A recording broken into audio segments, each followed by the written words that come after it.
KKMD 436화 인디언 디펜스 뉴스 번역 2부 보잉도 놀라고 간 카이의 첨단 스마트 공장 아시아 최고의 항공우주 강국 결코 꿈이 아니다. 435화에서 소개해드렸던 2022년 6월 28일 인디언 디펜스 뉴스 기사 South Korea's 4.5 Generation Falcon Fighter set to soar 대한민국의 4.5세대 보람의 전투기 비상할 준비를 마치다의 전반부에 이어 후반부를 번역해보는 시간을 가져볼 예정입니다. 기사 번역에 앞서 오늘 영상 제목을 먼저 설명드려야 할 것 같은데요. 인디안 디펜스 뉴스 기사 후반부에는 KF-21의 재원과 생산에 관한 이야기들이 서술되고 있습니다. 특히 이 인도발 기사는 대한민국이 향후 5년 동안 8,800만 달러, 한화 1,100억을 투자하여 인공지능과 빅데이터 분석을 포함한 4차 산업혁명 디지털 기술을 기반으로 한 스마트 생산 시스템을 구축할 것이라는 점을 강조하며 이야기를 마무리하고 있습니다. 먼저 기사 후반부를 번역해보고 한국 항공우주산업 카이가 보유하고 있는 스마트 공장에 대한 이야기 보따리를 풀어보도록 하겠습니다. 그리고 대한민국 항공우주산업의 역량이 어느 수준까지 올라와 있는지 함께 살펴보도록 하겠습니다. 기사 원문은 노란색 글자로 표시됩니다. 미국의 외교 정책 및 군사 전문지 내셔널 인터레스트는 대한민국의 이종섭 국방부 장관의 발언을 인용하여 대한민국 정부는 미국의 확장 억제 정책을 보다 잘 이행할 수 있도록 군사적 역량을 강화하고 북한의 핵과 미사일 위협을 분쇄하기 위한 한국군의 대응 능력을 획기적으로 강화해 나갈 것이라고 보도했다. 미국 국제전략문제연구소 IISS 자료에 따르면 북한은 400대 이상의 전투기와 80여 대의 경폭격기 그리고 200대 이상의 수송기를 보유하고 있다. 그러나 북한 전술기들의 상당수는 그야말로 골동품이라고 불러야 할 만큼 오래된 미그-17 J5, 미그-19 J6와 같은 구소련 시대의 기체들과 이를 복제한 중국 전투기들로 구성되어 있으며 미그-21, 미그-23, 미그-29의 파생형들도 다수 포함되어 있다. 여기 더해 국제전략문제연구소 IISS는 북한이 보유하고 있는 군용 항공기들에 대한 연료와 유지비를 감당할 수 없는 상태이며 조종사들의 비행시간 역시 길어도 연간 30시간을 넘지 못하고 있다고 지적했다. 아시안 밀리터리 리뷰가 보도한 바와 같이 한국 항공우주산업 카이는 현재 KF-21 비행 시제기 6대와 구조 시제기 2대로 지상 테스트를 진행하고 있으며 2026년부터 저율 생산 단계로 접어들어 2028년부터 본격적인 양산 단계로 돌입하는 것을 목표로 하고 있다. 대한민국은 2028년까지 공대공 및 제한적인 공대지 전투 능력을 지닌 40대의 KF-21 블락 1을 2032년까지 공대공, 공대지, 공대함 공격 능력을 두루 갖춘 진정한 의미의 멀티롤 전투기 KF-21 블락 2 120대를 실전 배치할 계획이다. 현지 언론 코리아타임즈는 기사를 통해 계획대로 된다면 대한민국은 자체 기술로 최첨단 초음속 전투기를 개발한 세계 8번째 국가가 될 것이라고 말했다. 이 부분을 좀 더 상세하게 살펴보면 2028년까지 만들어지는 KF-21 블락 1은 90대로 예정되어 있습니다. 대한민국 공군용 40대에 인도네시아 공군용 50대 이렇게 도합 90대가 되는 것인데요. 인도네시아에 제공되는 IF-21은 블락 1이기 때문에 공대공 전투와 제한적인 공대지 전투 능력만 보유하게 됩니다. 넓은 바다와 수많은 섬들로 이루어져 있는 인도네시아 입장에서는 반드시 공대함 공격 능력까지 갖춘 블락 2로 개량해야 할 필요가 생기게 됩니다. 2년 전쯤 인도네시아 밀리터리 매니아들이 애용하는 게시판에서 읽었던 내용들이 기억이 나는데요. 인도네시아 밀떡들 중에서는 라파를 도입하고 반대급부로 프랑스로부터 관련 기술을 이전받아서 IF-21 블락 1을 자체적인 능력으로 블락 2로 개량하자는 주장을 펼치는 이들도 있었습니다. 하지만 그게 말처럼 쉬운 일이 될 리가 없죠. KF-21에 적용된 핵심 기술들 중 미국의 지적 소유권이 있는 부분은 인도네시아가 건드릴 수도 없고 프랑스가 얼마만큼 성실하게 관련 기술을 이전해 줄 것인지도 알 수 없습니다. 방산업체들 중에는 입만 살아있는 예스맨 업체들이 정말 많다는 것은 거의 정설에 가깝고 지난 영상에서도 말씀드렸지만 기술 이전 문제에 있어 미국보다 특히 유럽 쪽이 훨씬 더 까다롭다고 정평이 나 있기 때문이기도 합니다. KF-21 보라매의 주 계약업체인 카이는 KF-21이 노후화가 심각하게 진행된 대한민국 공군의 3세대 전투기 F4와 F5를 대체하게 될 것이라고 말하며 KF-21 보라매 전투기를 다음과 같이 설명한다. KF-21은 향상된 생존 능력 및 합동 작전 능력과 우수한 물류 지원 시스템, 제공권 장악 능력과 지상 정밀 타격 능력 등을 특징으로 하는 다목적 전투기이며 대한민국 공군의 작전 수행 능력을 유지하고 미래에 등장할 작전 개념을 충족시키기 위해 개발된 전투기이다.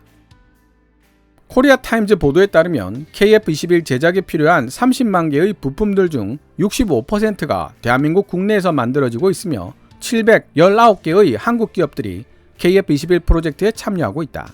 대한민국 정부는 KF-21 전투기 부품의 국산화율을 더욱 늘려나갈 계획이다.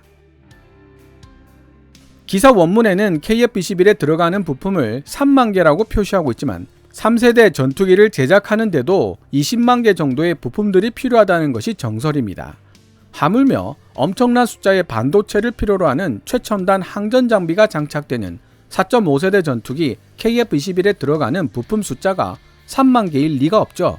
30만 개를 잘못 표시한 것으로 보여 수정 번역했습니다. 미국의 군사 전문지 디펜스 뉴스가 대한민국 국내에서 자체 기술로 제작되고 있는 핵심 부품들이라고 확인을 끝낸 목록들 중에는 KF-21의 능동전자 주사배열 A사 레이더, 적외선 탐색 및 추적 장비 IRST, 통합 전자전 장비 EW 스위트, 전자광학 표적 추적 장비 EOTGP 등이 포함되어 있었다.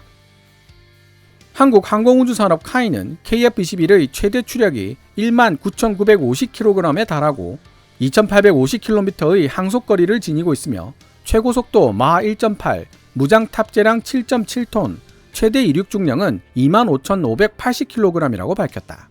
디펜스 뉴스는 미국산 제너럴 일렉트릭 F414 엔진 2개가 KF-21에 동력을 공급한다고 보도했다.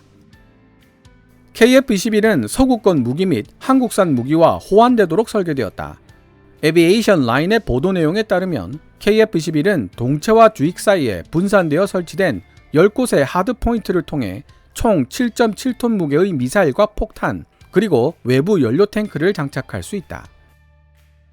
영국 왕립항공학회는 KF-21에 내부 무장창이 설치되어 있지는 않지만 대신 동체에 설치된 반매립형 하드포인트를 통해 4발의 MBDA 미티어 시계외 공중전용 장거리 공대공 미사일을 장착하게 될 것이라고 언급했다.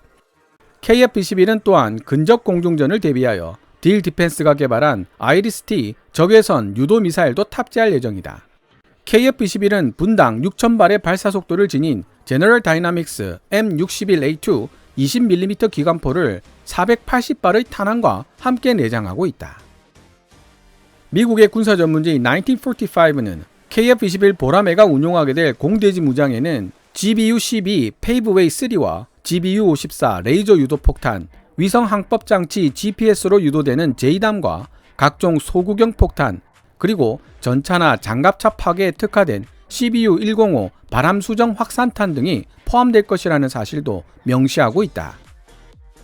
KF-21의 장거리 무기로는 적의 레이더를 공격하는 함 대레이더 미사일이 고려되고 있으며 스웨덴과 독일이 공동 개발한 벙커버스터 타우러스 KPD-350 순항 공대지 미사일이나 대한민국이 자체적으로 개발하고 있는 장거리 공대지 미사일 철룡이 사용될 가능성도 있다. 지난 4월 세계적 군사 전문지 제인즈는 대한민국이 KF-21의 생산을 늘리기 위해 스마트 공장을 운영할 계획이라고 보도한 바 있다. 인공지능과 빅데이터 분석을 포함한 4차 산업혁명 디지털 기술을 기반으로 한 스마트 생산 시스템을 구축하기 위해 대한민국은 향후 5년 동안 8,800만 달러, 한화 1,100억을 투자할 것으로 보인다.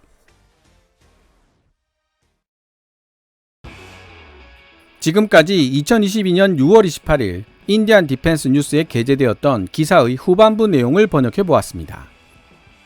중국과 인도 같은 땅 넓고 인구 많은 대국들과 일본 같은 기술 강국들을 제치고 아시아 최고 수준의 항공 강국이 되겠다는 대한민국의 야망, 과연 부질없는 꿈에 불과할까요? 아니면 두 번째 한강의 기적이 되어 우리를 롤 모델로 삼고 있는 나라들에게 꿈과 희망을 줄 수 있게 될까요?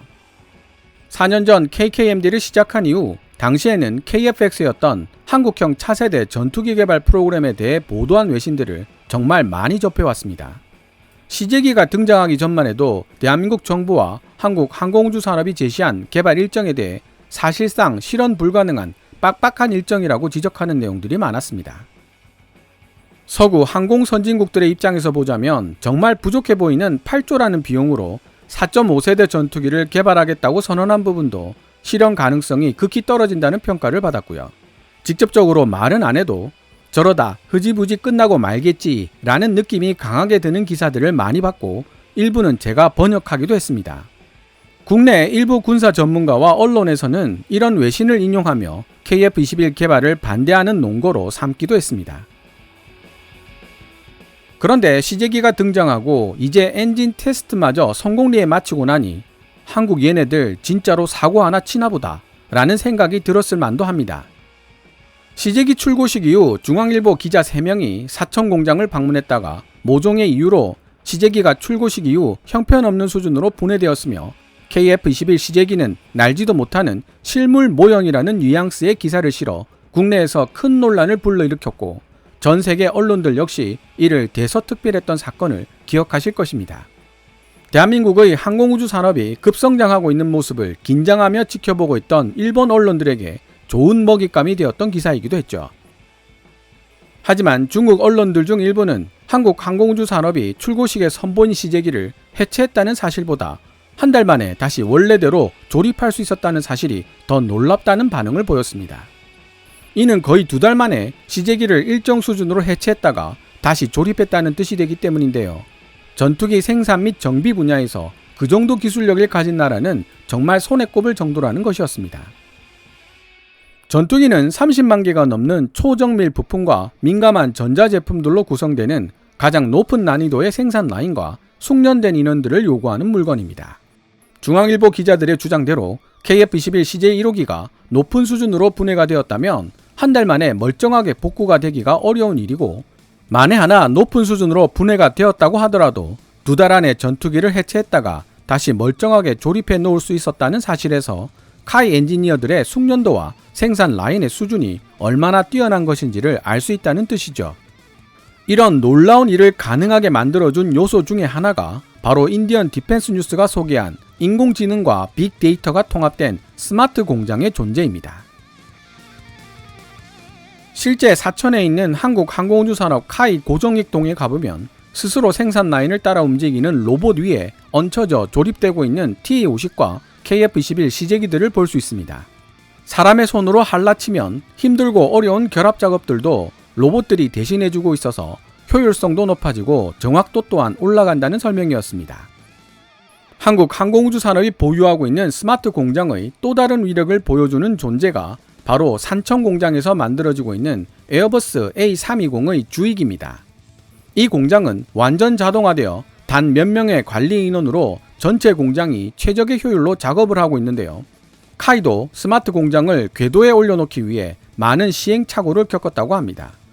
그만큼 기업 비밀로 가득 차 있는 곳이어서 그 누구에게도 함부로 공개할 수 없는 공장이라는 말도 함께 들었습니다. 얼마나 뛰어난 효율성을 발휘하는지 보잉 관계자가 에어버스에서 소문을 듣고 자기네들 제품도 같이 생산해주면 안 되냐고 사정해 왔을 정도였다고 합니다. 그런데도 한국 항공우주 산업에서 보잉의 요청을 거절했다는 이야기에 그 이유를 물어봤더니 물량이 어느 정도 규모가 되지 않으면 받아줄 수가 없다는 것이었습니다. 결국 보잉은 물량 규모가 크지 않아 튕기고 말았다는 이야기였습니다. 대한민국이 아시아 최고 수준의 항공우주 강국으로 발돋움하는 것은 결코 꿈같은 이야기가 아닙니다. 누리호 발사 성공과 더불어 2030년대에는 달로 탐사선을 보낸다는 계획을 세우고 있고 역시 같은 2030년대에 국내 항공우주 기술의 결정체인 KF-21 보람의 블락2가 양산되어 실전 배치가 끝나게 될 것입니다. 상상이 현실이 되는 그날까지 여러분들과 함께하는 KKMD가 되겠습니다. 오늘 KKMD에서 준비한 내용은 여기까지입니다. KKMD는 여러분들께서 챙겨봐 주시는 광고 수익으로 운영되고 있습니다. 앞으로도 계속 양질의 컨텐츠를 만들며 장수하는 KKMD가 될 수 있도록 도움 부탁드리겠습니다. 또한 후원 멤버로 가입해 주시면 영상 제작 지원과 더불어 업로드된 영상을 더 일찍 만나보실 수 있습니다. 지금까지 시청해 주셔서 감사합니다. Kevin's Military Channel KKMD